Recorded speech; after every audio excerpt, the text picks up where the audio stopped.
gravava aquelas fitinhas cassete, pirata, né? Pirata. Gravava as fitinhas, fazia uma matrizinha e fazia a reprodução daquilo e vendia para os amigos. Para levantar uma graninha.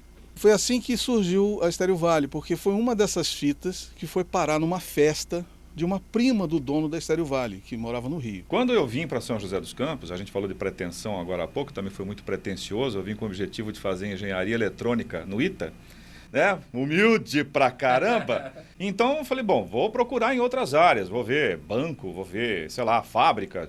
São José sempre teve essa pegada industrial, né? Mas não adianta, né, cara? Ô, cachaça mardita. Eu estava no Rio e me liga o Décio, dizendo que ouviu uma fita na casa de não sei, da prima dele, nessa festa, e queria me conhecer. Mas não disse por quê também. Não disse por quê. Qual é o seu endereço? Tal, foi na minha casa. Passavam umas 2 semanas, ele passa, uma semana, às vezes ele passa, tô no Rio de novo. Posso ir aí? Eu falei, pode. Pô, esse cara vai comprar a fita ou não vai, bicho? E ainda tomava meu uísque. Saía tarde, doidão, e não comprava nada, bicho. Isso não vai dar certo, cara. E aí um dia o cara perguntou assim, vem cá, é o seguinte, eu estou montando uma rádio, lá em São Paulo, em São José dos Campos. Eu não tinha a menor ideia de o que era São José dos Campos. Ele falou assim, eu estou indo amanhã, se encontra comigo no Santos Dumont e nós viemos para São José. Foi nessa hora que eu vi o que era a Estéreo Vale sendo construída, acabando de ser, colocando as divisórias, o transmissor já estava lá, com plástico. O Paulo sim, o Paulo ligou o transmissor da Estéreo Vale. Aliás, o Paulo começou a trabalhar... Não. Quando eu cheguei, já faziam 3 anos que ele tinha ligado. Aí, quando surgiu o Estéreo Vale aqui, eu fiquei doido, né? E eu fiquei o dia inteiro aqui, olhando, tal, aquelas máquinas de rolo. Eu fiquei pensando, como é que funciona esse negócio? Eu também não tinha a menor ideia de rádio. Foi aí, então, que ele falou assim, e aí, você gostou? Eu falei, gostei. Então tá. Tá afim de trabalhar aqui comigo? O Paulo Ramalho, ele começou a trabalhar na Estéreo Vale antes da Estéreo Vale estar no ar. Então, quando ele ganhou a concessão da Estéreo Vale, ele foi atrás de alguém para ajudá-lo a montar a parte artística da rádio. E aí foi onde ele chegou no Paulo Ramalho. E o Décio não se incomodava, ele pegava o que havia de melhor na época. A gente assinava Billboard e a gente sempre estava atual. Se ouvia em Nova York, se ouvia, sabe... se ouvia aqui em São José. Então eu não podia toda hora estar aqui. Eu gravava lá e mandava essas fitas pela Rio Sul na época, né? Eu ia no aeroporto e despachava para cá. Então a rádio foi inaugurada, eu não estava. O Décio está precisando de gente lá. Aí foi até engraçado, porque o Décio olhou para mim com aquele jeito também bastante peculiar dele. Ah, certo, estamos precisando mesmo. Você chegou em boa hora. A Estéreo Vale era uma rádio que ela nunca perdeu a identidade, pelo menos até um certo período de vida dela. Ela mantinha essa identidade muito forte. Você sabia que era Estéreo Vale, pela plástica, pelo tipo de música, pelo tipo de locução.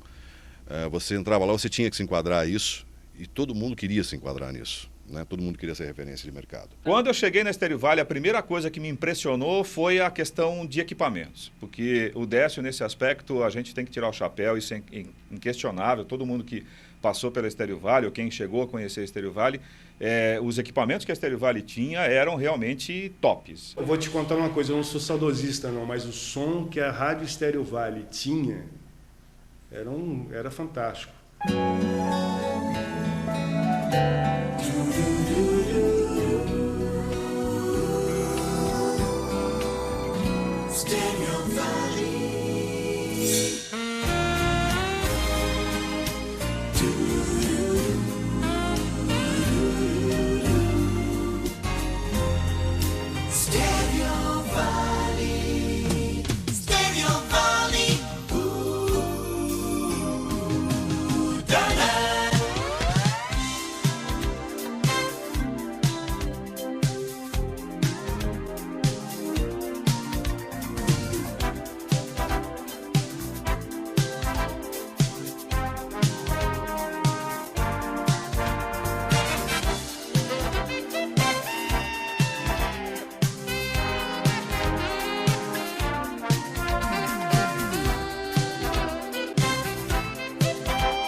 ligaram um domingo de Páscoa e falaram assim, Gilson, o Eloy, que era o coordenador na época, falou, quer conversar com você. Tem como, sei lá, amanhã? Minha mão já começou a tremer. Eu falei, quer conversar? Quer. Não, beleza, vai lá. Fiquei esperando a recepção, a galera chegou do almoço. Nosso amigo foi o primeiro a me zoar, falou assim, o Eloy marcou com você? Ah, mais um caiu na pegadinha nossa, não tem vaga aqui. Eu falei, putz, vou pagar um mico agora, né? Aí o Eloy veio, conversou e a gente marcou, fui pegar a mesa com esse nosso amigo. Ele vinha da 975 na época, ele foi contratado para compor o time e ele feliz da vida. Chegando lá, conversando com ele, eu falei, cara, te ouvia desde criança. E aquilo para ele era um elogio, para mim aquilo era o fim do mundo, porque ele estava me chamando de velho já. Ele ficou pé da vida. Ele falou, pô, você tá me chamando de velho, cara? Eu falei, não, não é isso, porque a história dele fazia meio que parte da minha história também, né? Mandei. Foi muito espontâneo. Eu falei, pô, se isso é um elogio... O Décio, nesse aspecto, quando ele montou a rádio, e até 90 e alguma coisa, ele sempre acompanhou muito de perto isso. Então, o primeiro impacto que eu tive quando eu entrei para conhecer a rádio foram os equipamentos. E o Décio tinha isso, né? Puxa, saiu um equipamento que faz isso assim, Décio. É mesmo, é?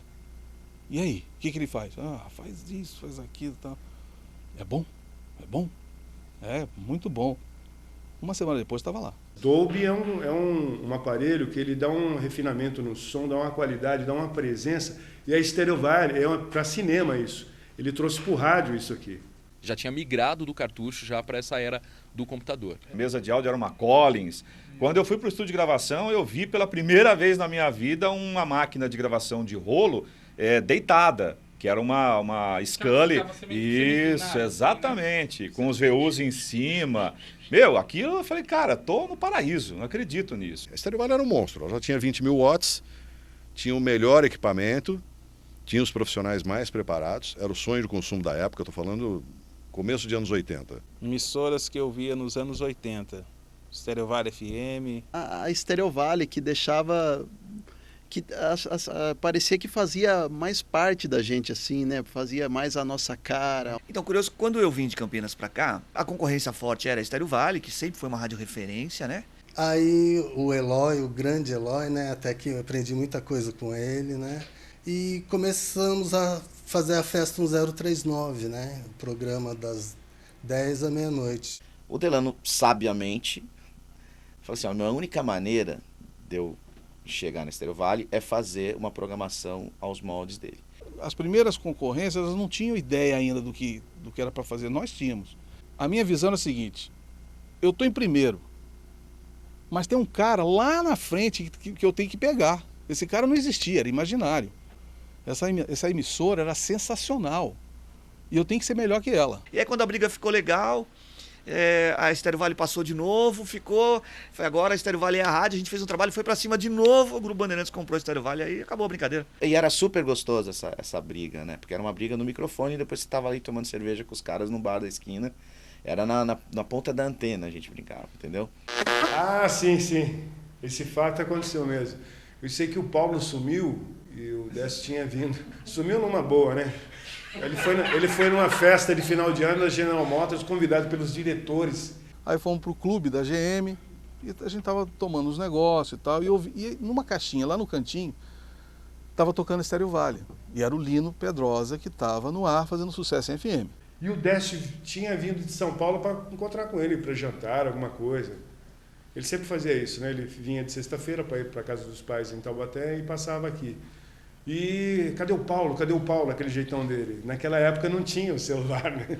Nem o pager. Não existia TV a cabo, não existia digital. Aí ele falou, Lino, vem cá, vou abrir essa discoteca, você vai tocar uma música que o Paulo, tenho certeza, ele vai te ligar. De repente, o Lino joga uma vinheta e entra Carmen Miranda. Um sonzinho de rádio nacional, né? Mairim que Veiga. E ficou tocando aquela Miranda. Eu falei, nossa, que troço horrível, Décio. Você vai acabar com o meu horário. Me deu um desespero. Eu falei, eu preciso de um telefone. Telefone. Ali atrás do balcão. Liguei pra rádio. Falei, alô? Lino? Eu sabia que você ia ligar. O meu ganza faz tica-tica-bum-tic, pra eu cantar o tica-tica-bum-tic, uma canção som do tica-tica-bum, tic. Meu coração faz tica-tica-bum, tic.